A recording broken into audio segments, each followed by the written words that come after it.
Welcome to the kidsministry.blog podcast. Every episode, we share ideas, tips, and resources to help your children's ministry thrive. All right.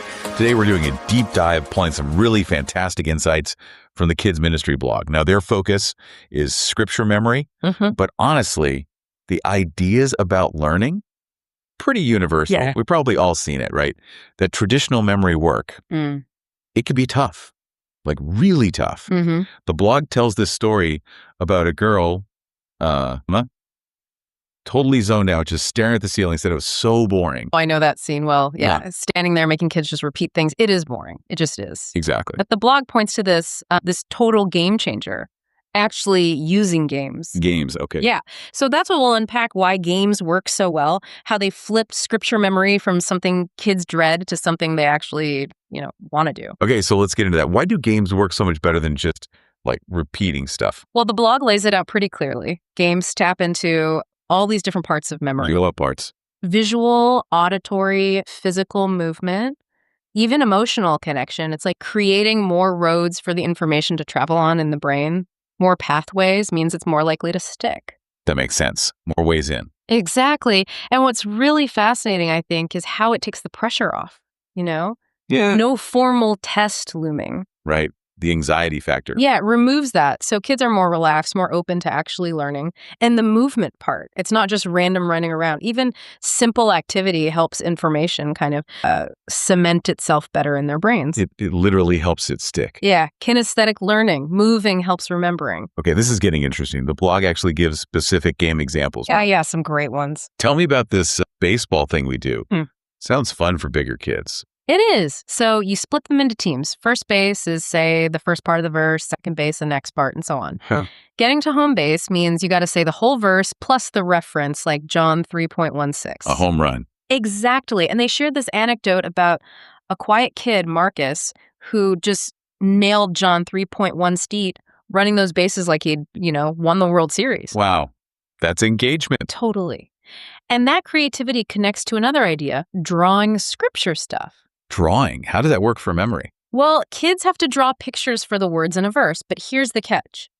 No letters or numbers allowed. Tricky. Right. It forces them to really think about the meaning. Like, how do you draw forgiveness or salvation? Yeah. Abstract concepts. Exactly. The blog mentioned one kid drew a heart with a Band-Aid for God heals the brokenhearted. It connects the word to a visual meaning. Pretty powerful. That's brilliant. Yeah. Okay, what else? Drawing. Baseball. Singing. Simple stuff. Singing verses instead. Use tunes they already know, like Twinkle Twinkle or Are You Sleeping? Easy enough? Super easy and effective. They shared a story about a parent whose daughter was just singing Love One Another to the tune of Are You Sleeping while brushing her teeth.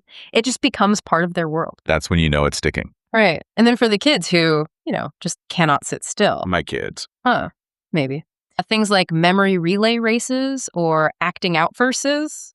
Like charades, basically. Charades for Bible verses. Yeah. Physical involvement really helps cement it. They mentioned imagining a kindergartner trying to act out, be still and know that I am God. That would be entertaining. Definitely. There's also a human memory verse game. Each kid is a word and they have to arrange themselves in order. Or hunting for words around the room. So lots of active stuff. Loads. Oh, and they do mention phone apps too, like Bible Memory Kids, Scripture Typer. Acknowledge that needs devices, but it's another tool. Good to have options. Yeah. But this raises a key point the blog made. What doesn't work? Yeah. What should people absolutely avoid? Yeah, they were clear on this. Just straight, boring repetition. Forget it. Okay. Making memory work feel like a punishment? Terrible idea. Right. Kills motivation. Completely. Also, trying verses that are just way too long for the age group, or, and this is crucial, not connecting the verse to the bigger picture. Like, why does this matter? Context is key. Absolutely. And remembering that different ages need totally different approaches, even for the same verse, like John 3.16. How you teach it to a 5-year-old is way different than for a 15-year-old. Makes sense. Yeah. So you use these cool games, you get them engaged. How do you make it actually stick long term, not just for Sunday? Good question. Review is essential, and here's the trick.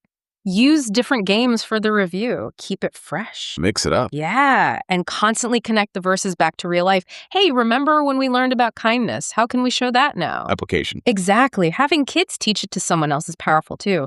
And celebrating when you see them actually using the scripture in their lives. So ultimately, the real goal here isn't just rattling off words. Not at all, no. It's about getting God's truth, these important messages, deep into their hearts and minds. You want it to actually shape how they think, how they act, how they live. And think about that Emma story again. The girl who was so boring, staring at the ceiling, she ended up volunteering to lead the memory games for the younger kids later on. Wow. Full circle. That's the power of making it engaging. It really is.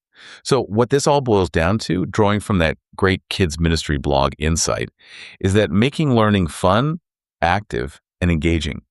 It leads to way deeper understanding. It makes things stick, transforms a chore into something, well, exciting. Absolutely.